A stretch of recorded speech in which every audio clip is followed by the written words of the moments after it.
اعطني اسم صنعه جارسيا، هل طلع عبد العزيز العليوه؟ هل طلع؟ ما طلع ولا سوى لي شيء. ما طيب اخفى النجوم، لا نونو سانتو صنع نجوم.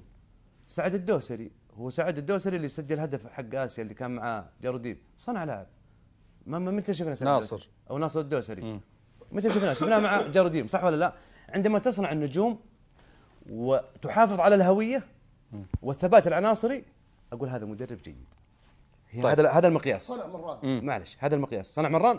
كم سجل مران؟ سجل كان لاعب مؤثر. سجل اهم هدف واخر هدف. محمد حافظ على الحوار. لا محافظين على الحوار، لكن لا تطلع برا النقطة اللي احنا نتكلم فيها. يعني انت ترد على لا هو قاعد يعقب على كلامي. انا اتكلم يا محمد، اذا ما بتقدر تجيد لا نجد الحوار. لكن لحظة سعيد، اعضاء الشرف النصراويين 2013 عندما خسر النصر نهائي كاس ولي العهد في تظاهرة جماهيرية 10,000 مشجع نصراوي حضروا بعد نهاية في نهائي كاس ولي العهد 2013 في بعد نهاية النصر ومباراة النصر والهلال، فاز فيها الهلال بركلات الترجيح أعتقد.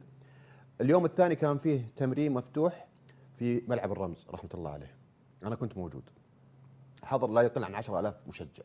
هذا الجمهور النصراوي، هذا جمهور الكيان العاشق. ذكر أحد أعضاء الشرف وقتها وقتها يهتف صح؟ ها؟ يهتف حضر. كيف؟ حضر يهتف ضد الإدارة ولا دعم من الإدارة؟ فبالتالي ما يقدر يجاوب. فبالتالي والله العظيم هذا عندك غير محسوب مبارك. يعني عندك مبارك. هذا حضر زعلان. لا هذا كلام فاضي. حضر زعلان. هذا كلام فاضي. هذا كلام فاضي. يحضر زعلان. هذا موجود. هذا موجود يعني زعلانين ولا راضين؟ لا نادي النصر كيان مستقل، كيان شامخ، لا يمكن ان بعض هذه الاصوات يتاثر فيها النصر. لا اسمح. صح.